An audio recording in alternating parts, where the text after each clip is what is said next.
Hey everybody, Nick Espinoza, your chief security fanatic here. Don't forget to subscribe. And today we want to talk about encryption because encryption, I think, just got a win. Maybe. We're not actually sure because nobody's confirming this, but we kind of are confirming this. So here's what's going on. Now, if you recall, I did a segment a while ago on Apple, aka maker of iPhone, etc., and the UK government. If you recall, back in December, the UK issued Apple with a formal notice demanding the right to access encrypted data from its users worldwide, not just within the United Kingdom, worldwide, meaning here and everywhere else. So, Apple, for the record, claims it cannot view the data of customers who have activated its top-level security tool known as ADP, or Advanced Data Protection, which then prevents anyone other than the user from reading their files. In order to do so, Apple would have to break its own encryption in order to get in and see your stuff. That's according to Apple. Apple responded to the UK by withdrawing the ADP option from the UK market only and started a legal process within the kingdom to basically challenge the order. That was due, for the record, to be heard by a UK tribunal in early 2026. So with that, let's flash forward to today. The U.S. Director of National Intelligence, Tulsi Gabbard, said that the United Kingdom has withdrawn its demand to access Apple's data, or global users' data, if required.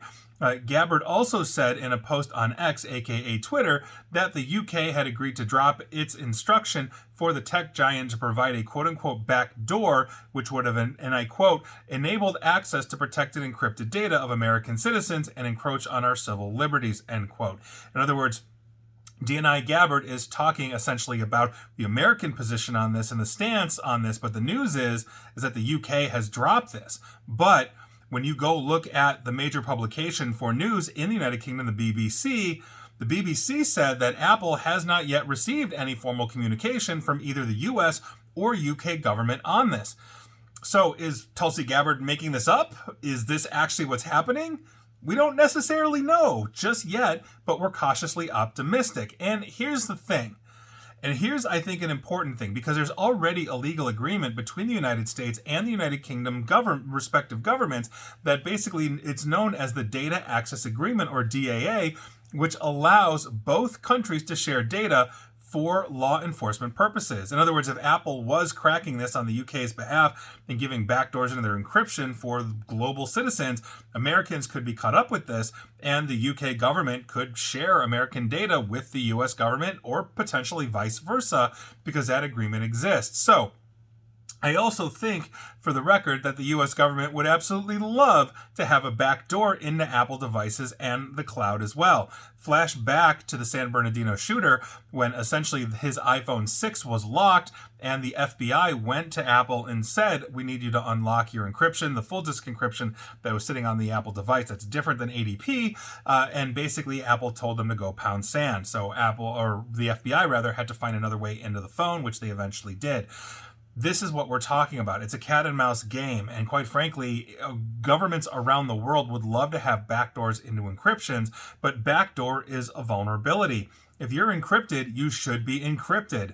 Remember, we should not be making laws to the lowest common denominator in any kind of society. Every society is going to have criminals, but the vast majority of us are not doing criminal things, and we deserve a right to privacy. Not to mention the fact that way before technology, the police had to basically put in the legwork to figure out how to get into people's safes and other things. We've had this type of technology for years. It's just technology is more ubiquitous now, so we're not all keeping private, information in a safe that they would eventually have to crack as well. So I think this is par for the course. I hope that the Director of Intelligence, Tulsi Gabbard, is actually accurate with this.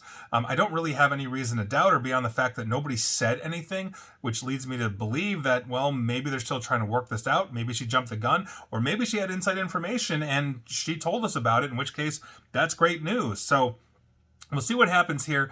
But either way, it seems like encryption got a win for today. I hope. And please like, share, follow me here on Facebook and Twitter at NickAESP. And please feel free to subscribe to me at YouTube as well. And as always, stay safe, stay online, and please, I'm going to say private, informed, and secure. Take care.